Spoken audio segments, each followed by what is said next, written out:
Hey gang, my name's Corey Moscato with Lockhouse Distillery. You might recognize me for some made-for-TV movies such as Mission Gin Possible. Oh my god, Lockhouse Sakura Gin is the best thing I ever tasted. Today, we're going to be learning how to do a bee's knees cocktail using our seasonal Sakura Gin made with cherry blossoms from the Olmsted Park system. You're going to take your shaker tins. You're going to start with 2 ounces of our seasonal Sakura Gin. Refreshing, light, very floral and approachable. You're going to do 1 ounce of a honey syrup.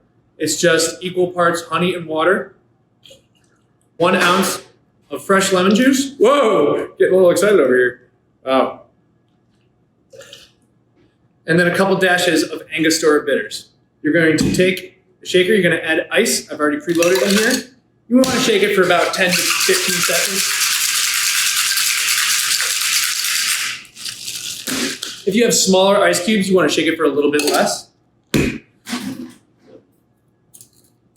you're just going to strain it into a rocks glass. You could serve this over ice or up. I'm serving it up today. And then garnish it with a little lemon peel. And a bee's knees, very refreshing, very approachable. Just because we can't be together this year to enjoy the Cherry Blossom Festival doesn't mean you can't enjoy this cocktail at home and take a little bit of the Cherry Blossom Festival home with you.